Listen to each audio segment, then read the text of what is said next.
Estamos ante una nueva grieta dentro del movimiento nacional. Hay una distancia, un hiato, una suerte de zanja entre la acción dialoguista de algunos sectores de este espacio, hablando diputados, considerando gobernadores, y por otro lado una postura firme, contendiente de la CGT y las distintas centrales sindicales. Sí, sí, evidentemente sí. En la práctica tenemos al movimiento obrero rápidamente convocante en las calles, a todo el movimiento obrero, la CGT funcionando creo que en una coordinación y una unidad muy activa, la CTA, los movimientos populares, todas las organizaciones que se sumaron, que acompañaron la convocatoria a la Plaza Congreso, eh, y a ver, la política, entre comillas, digamos, la parte institucional, que hoy es la gran protagonista en el Congreso, y parece que es solo en el Congreso, no logra ni cumplir su cometido parlamentario de oposición y mucho menos otros cometidos como la discusión de un proyecto de país, la discusión y la organización general de la política a muchos niveles. Es decir, hay una distancia, una decisión. Y el movimiento obrero, por más pujancia, por más potencia, tampoco puede resolver todo. Todo por sí mismo, hay Todo por niveles. sí mismo, y más teniendo en cuenta de que la decisión del DNU, la decisión final de la ley ómnibus, no está en manos del movimiento obrero. A lo sumo puede hacer otro paro y otra movilización y hablar con todos los diputados que pueda, pero en definitiva no está en sus manos. Más que resistir, oponerse y tomar las herramientas que tiene a disposición. La definición es política, y en la Argentina la definición siempre es política, es decir, siempre hay que tener un valor institucional que encarne. Por eso es tan importante el Estado, y por eso es un debate muy amplio y muy profundo que tiene que ver con cuán imprescindible es el Estado para el peronismo, para poder hacer las grandes transformaciones, Ahora te voy a leer y hoy más que nunca. algunas de las consideraciones que me han hecho llegar, porque este debate viene de largo y se relanza con otros elementos en este presente. Antes me parece importante marcar eso que estás apuntando. Fue un éxito. La medida, el paro y la movilización. Eso es central. Es decir, el movimiento obrero argentino ha demostrado que, pese a todo, a las campañas de desprestigio, a la reducción de zonas de poder, pese a todo, está de pie, tiene la cabeza fresca, abierta, y sabe reaccionar en los momentos en los cuales resulta pertinente hacerlo. Sin embargo, hay quienes dicen, bueno, por eso mismo, y pensando más estructural y estratégicamente, cosa muy difícil en el fragor diario, es hora de que esto que ha ocurrido se plasme. Es decir, que el movimiento obrero deje de ser la columna vertebral del movimiento para ser la cabeza, y sea el elaborador de los proyectos políticos venideros, puesto que si los esperamos desde otro perfil, no los vamos a encontrar en ningún momento. Que esto pueda ser así, deseable para aquel que reflexiona, no deja de ser improbable para aquel que conoce la vida política práctica, ¿no? ¿Será posible algo así? Por lo pronto, lo que puede suceder es que si nadie ocupa la cabeza política del movimiento, como está pasando en este periodo, y si tal vez no la puede ocupar el sindicalismo, se descabece el movimiento, es decir, quede sin orientación, sin rumbo, efectivamente se convierta en lo que alguna vez se llamó un gigante miope e invertebrado, algo muy pesado que anda por ahí circulando, pero que no aplica el poder muscular que tiene a la hora de construir un sendero para poder avanzar. Sí, para conducir políticamente el movimiento obrero tiene que primero tomar la decisión, es decir, No es fácil. creérsela y salir de los ámbitos. Primero que nada, consolidar los ámbitos y después salir para poder ampliar y conducir al conjunto. Obviamente que en momentos de acefalía, de falta de criterio en la conducción, de falta de conducción misma. Todos dicen, bueno, esta es la mía, y sueñan, a veces con criterio, a veces sin criterio, para decir, bueno, dar un paso adelante, decir, bueno, alguien lo tiene que agarrar, yo doy un paso al frente, me pongo con esto. Primero hay que tener alguien que, bueno, tenga el arrojo, ciertamente, la valentía de hacerlo. No es lo único, ni mucho menos que se necesita, sino pero es superior muchas cosas más. el arrojo, la audacia, en un sindicalista que en un abogado que viene haciendo carrera política. Naturalmente, un tipo que fue puntero en una zona determinada aspira a un desarrollo político superior. Naturalmente, el secretario general de un sindicato sabe que su tope está ahí, en el cargo que está ocupando. Romper esa lógica me parece que es un tema culturalmente muy fuerte. Posible, probable, deseable, pero muy fuerte. Sí, creo que quizás es como que se dio una vuelta de tuerca y algo que, obviamente que no nos gusta la referencia, pero nadie pensaba que fuera posible que Milei fuera presidente. Y así como lo es desde si bien lo dijimos muchas veces, no es algo nuevo en el pensamiento económico, simplemente es algo nuevo o novedoso en lo visible, en lo práctico, en lo simbólico. De alguna manera, quiere decir que nada es imposible. Que nada es imposible. Y digamos, ¿por qué no un secretario general de un sindicato puede ser presidente? O puede tener el rol de conducción política del movimiento nacional. Es decir, pienso en Lula, las cosas pueden pasar. En el lío que se armó acá cuando Moyano lo propuso. Las cosas pueden pasar. Y las cosas están pasando. Es un momento en el desvarío, en el desorden, hay lugar para el arrojo y para proponer algo distinto. Y bueno, obvio que puede salir mal, obvio que un secretario general puede hacer tomar la decisión política de encabezar el movimiento, de patear un poco el tablero y que salga mal, claro que puede salir mal. Pero como han todo, salido mal otras cosas. Han salido mal otras cosas. Más como todo, puede salir bien también.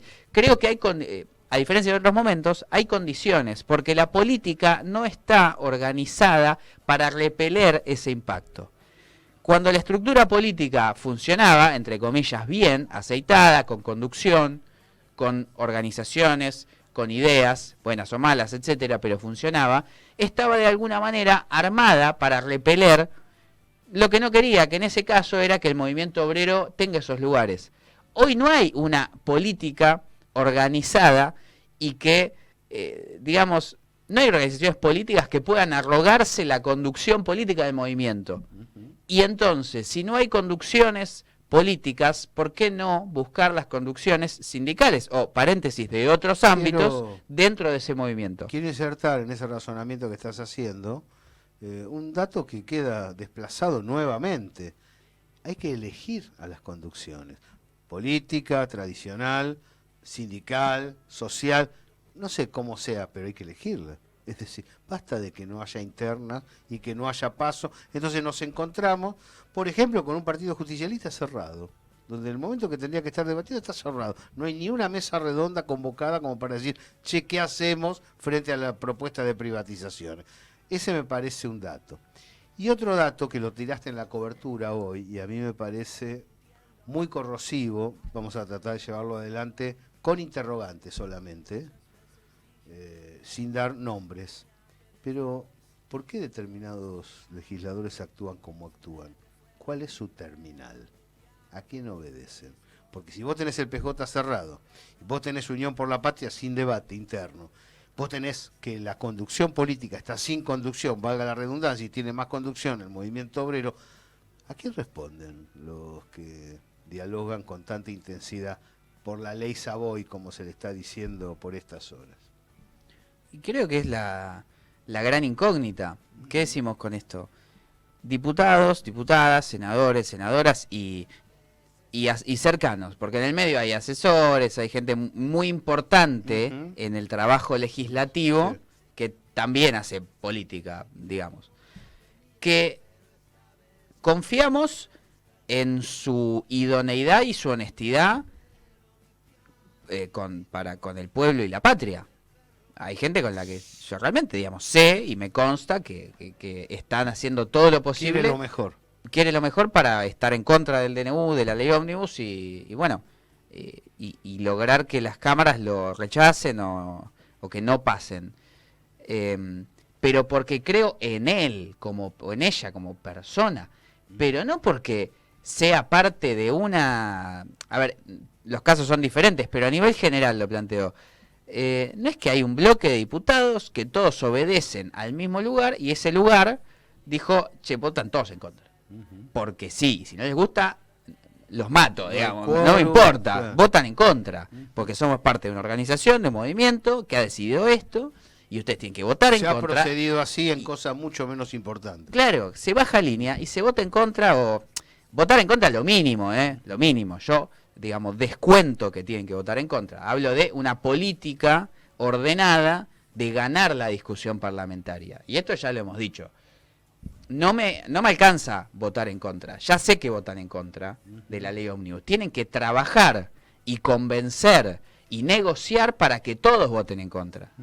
Yo a un diputado lo voto no solo para que él represente mi voto, lo que sería mi voto en la Cámara de Diputados. Lo voto para que sea un representante de nuestra política, de nuestra visión, y sobre todo que opere y que rosquee, digamos, que haga el trabajo sucio para que gane nuestra posición dentro del Congreso. Porque si no es muy fácil.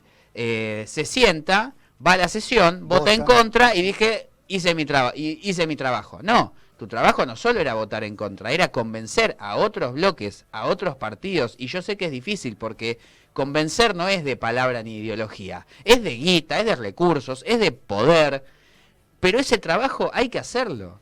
Y a mí me preocupa, en tanto la dirigencia del Movimiento Nacional y del Partido Justicialista, del kirchnerismo, del peronismo, désele el nombre que corresponda, no esté trabajando en el Congreso codo a codo con los bloques para evitar que la ley ómnibus y el DNU salgan. Digo, para ponerle nombre, que Massa, que Cristina, que Alberto, que los que tengan poder, porque esas personas tienen poder, no tienen cargo, pero son referentes. Tienen cargo en el PJ. Tienen cargo en el PJ, digo, no tienen un cargo parlamentario, ejecutivo, pero tienen...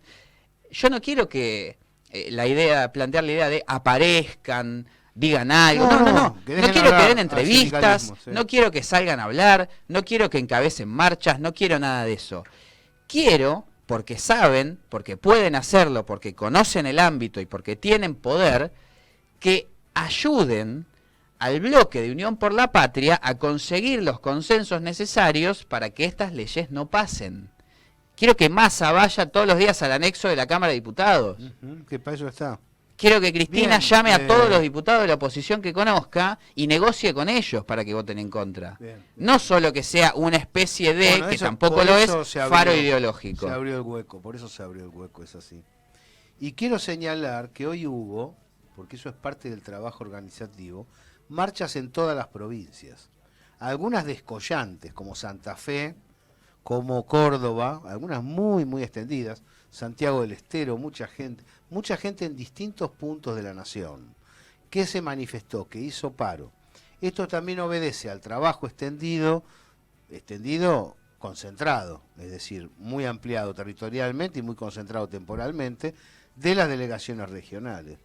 Entonces, sacarse el sombrero frente a las perspectivas planteadas por la CGT, por las dos CTA, por la Corriente Federal, por las delegaciones, y decir, bueno, ahí hay un camino. Cuando se quiere, se puede. Es decir, si vos querés organizar bien a la gente para movilizar de manera adecuada, se puede. El ocultamiento del acto y la baja en valor al número de los presentes, en algunos casos de algunas radios disparatado, pero bueno, así son, también llama a la reflexión sobre la necesidad de articular una comunicación adecuada, sobre todo en estos perfiles. La cobertura de la gráfica fue única, fue la mejor. Esta es la verdad de la milanesa y no lo digo por haber participado en ella. Y a partir de allí poder comunicarse con la gente de manera adecuada. Y el pueblo argentino tiene que empezar a decidir, ¿no?, por sí mismo. Es decir, hay cosas que vos no podés delegar.